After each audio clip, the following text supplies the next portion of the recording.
दोस्तों, भारत के रहने वाले तमाम मुसलमानों के साथ अत्याचार बढ़ रहा है। उन्हें घुसपैठिया कह के उनका घर तोड़ा जा रहा है।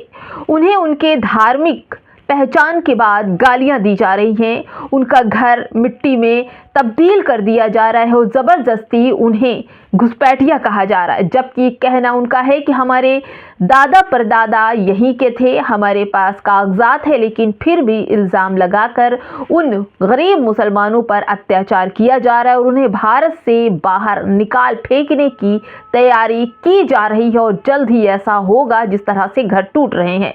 नमस्कार, आप देख रहे हैं बामसेफ न्यूज़। मैं हूं आपके साथ शैला। दोस्तों, लगातार मुसलमानों को निशाना बनाया जा रहा है। हर एक आरोप में हर एक तरह से मस्जिद के नीचे मंदिर खोजने का सिलसिला जारी है। सरकार हमें शांति से रहने दे, हम भारत के ही हैं। वाराणसी में बंगाल से आकर रहने वाले मुस्लिम कारीगरों ने अपील की है, कहा कि हमें रोहिंग्या न कहा जाए क्योंकि ये गाली लग रही है। रोहिंग्या हम लोगों के दादा परदादा यहाँ रह रहे थे जब तक कि रुपए में 1 रुपया चलता था।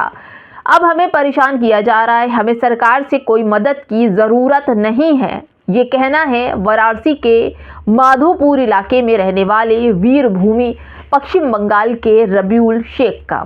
रबीउल शेख यहीं पर रहते हैं।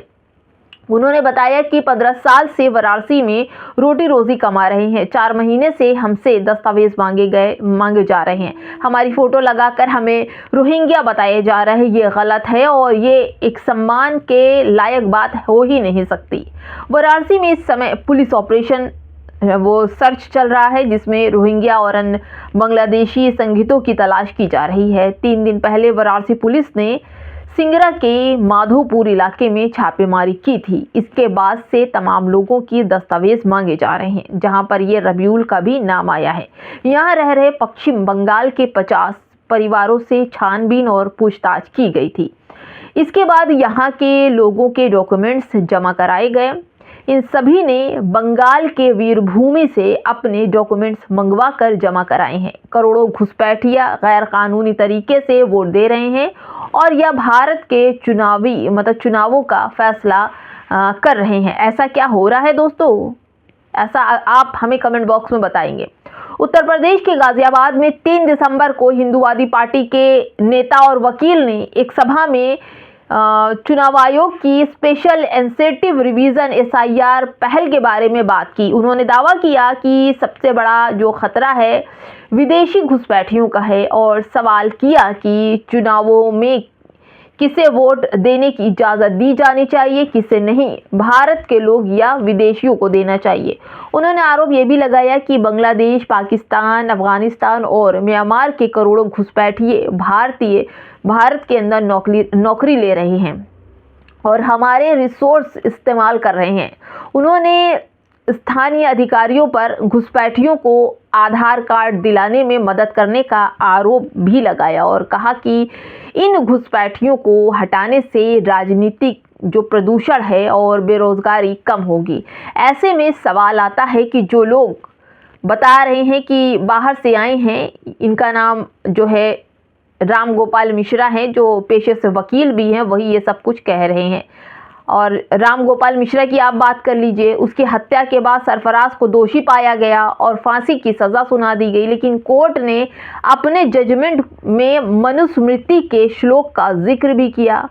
यही नहीं, कोर्ट ने फर्जी खबर थी उसको भी सबूत मांगा, जिसका पुलिस प्रशासन ने खंडन किया था, लेकिन जज साहब ने उसे सही माना और रिपोर्ट भी दे दी। पुलिस पहले ही कह चुकी है कि रामगोपाल की मौत गोली लगने से हुई है।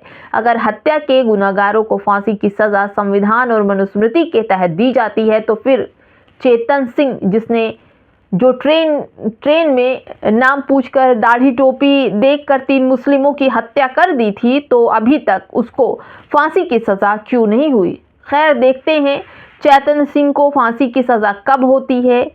यहाँ पर पीड़ित मुस्लिम है तो फैसला आने में वक्त लगेगा, लेकिन कैसा फैसला आएगा या कहा नहीं जा सकता है दोस्तों। ये तो अब मनुस्मृति पर ही डिपेंड होगा, जिस तरह से मनुस्मृति का हवाला दे के जज साहब ने फैसले किए हैं। लेकिन फिलहाल दोस्तों, इस पूरे मामले में जो कुछ चल रहा है घुसपैठिया वाला, आप ये सोचिए भारत के अंदर कितने लोगों को सरकारी नौकरी मिली है, कितने लोग सरकारी नौकरी में खुश हैं, कितने लोगों की बड़ी बड़ी बिल्डिंगें, मकान, ज़मीन जायदाद है, कितने लोगों को रोजगार मिल चुका है, कितने लोग अरबपति खरबपति बन चुके हैं, कितने लोगों को व्यापार मिल चुका है।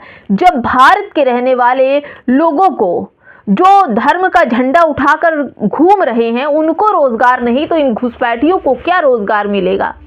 घुसपैठिया किस लालच में भारत के अंदर आएंगे? सिर्फ किसी और को वोट देने के लिए?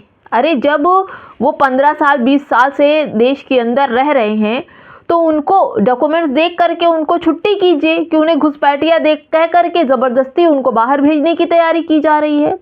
या फिर ये कहा जाए कि जो कुछ चल रहा है भारत के अंदर मुसलमानों को लेकर एक बहुत बड़ी साजिश रची जा रही है और इस साजिश के तहत मुसलमानों को हर आरोपों में फंसाना, उनको सज़ा देना और उन्हें देश से बाहर निकालने का नया षड्यंत्र और नई टेक्निक लाई जा रही है जिसे प्रयोग कहते हैं। प्रयोग में अगर एसआईआर में सफल हो गए तो यह प्रयोग उनका सफल हो जाएगा और फिर भारत से मुसलमानों को निकालना आसान हो जाएगा, क्योंकि जिस तरह से मुसलमानों के घर तोड़े जा रहे हैं दोस्तों, एक एक ईंट उस बुलडोजर के नीचे दबाई जा रही है जिस ईंट को बनाने में मुसलमानों ने दिन रात की मेहनत की है, अपने बच्चों के पेट काटे, खुद का तन पर कपड़े नहीं पहने। आज उसी घर को गिराया जा रहा है ताकि मुसलमानों को इस देश से भगाने में आसानी हो, क्योंकि अगर आपके पास प्रॉपर्टी नहीं होगी, चीज़ें नहीं होगी तो आपको हकाने में बड़ा आसान होगा।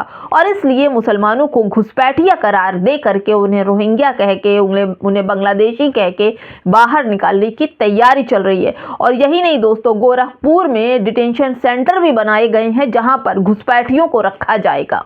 दोस्तों ये सब कुछ चल रहा है मुसलमानों के लिए बहुत बड़ी साजिश, एक ऐसी साजिश जिसमें मुसलमान फंस कर रह जाएगा और फिर मुसलमानों को विदेशी साबित करने में सरकारों को देर नहीं लगेगी, क्योंकि जिस तरह से ये सारा चीज़ें मांगी जा रही है। दोस्तों मुसलमानों के साथ साथ आप ये देखिए कि लोग अपनी ज़िंदगी, जीवन का जो अहम हिस्सा है ज़िंदगी जीने का, वो भी ख़त्म कर रहे हैं। लोग हर लोग डॉक्यूमेंट्स बनाने के लिए लंबी लाइनों में खड़े हुए हैं, चाहे वो नगर निगम की लाइन हो या फिर कोर्ट कचहरी की लाइन हो, लंबी लाइन में खड़े हुए हैं। अब इनके पास न रोटी न रोजगार, किसी चीज़ का मुद्दा नहीं, बस लोग ज़िंदगी भर कागज़ बनाएं, कागज़ रखें, कागज़ पे पैसा लगाएं और अपनी खुद नागरिकता साबित करने के लिए जिंदगी भर एड़ियां रगड़ते रहें। सरकार ऐसे भी प्रस्ताव लाने वाली है, क्योंकि एसआईआर के बाद आपने देखा ना किस कदर की परेशानी पूरे देश के लोगों को हुई है।